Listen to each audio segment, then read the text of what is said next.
फ़लस्तीन के मुसलमानों के लिए, गज़ा के मुसलमानों के लिए एक उम्मीद की किरण जागी है। सीज़ फायर का एक सिलसिला जो है दोबारा से मुज़ाकरात का शुरू हुआ है। वो मिस्र के अंदर जो है मुज़ाकरात इस टाइम जारी हैं, जिसमें अमेरिका, तुर्किया, कतर भी शामिल है। सबसे पहले जो है लिस्टों का तबादला किया गया है, जो कैदी एक दूसरे के पास मौजूद थे, उन लिस्टों को जो है आपस में एक्सचेंज किया गया है, तबादला किया गया है, ताकि पहले फ़ेज़ में, पहले मरहले में जो है एक दूसरे के कैदियों को छोड़ा जाए। दूसरी बात जो है, इस टेबल टॉक के अंदर जो है वो दोनों लीडरान जो है, इसराइल के लीडरान और हमास जो है फ़लस्तीन के जो लीडरान हैं वो शामिल हैं।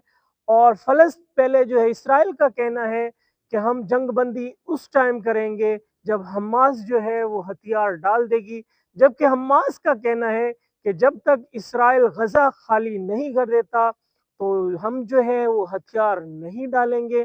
लेकिन कैदियों का जो फ़हरिस्तों का तबादला था, एक्सचेंज था, वो हो चुका है। एक दूसरे को जो है वो फ़राहम की जा रही हैं लिस्टें, ताकि कैदियों को छोड़ा जाए। और इस सारे प्रोसेस के अंदर अमेरिका भी शामिल है, कतर भी शामिल है और सबसे बड़ी बात तुर्किया जो है वो भी शामिल है।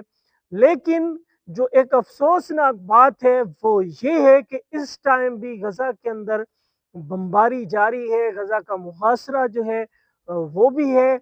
और बहुत ज़्यादा जो खुराक की किल्लत, दवाओं की किल्लत जो चल रही थी वो बदस्तूर मौजूद है। तो उम्मीद करते हैं कि ये जो आपस में बातचीत चल रही है किसी कामयाबी की तरफ जाए और जंग बंदी भी हो और एक दूसरे के कैदी भी छोड़े जाएं, ताकि गज़ा के मुसलमान भी सुख का सांस ले सकें।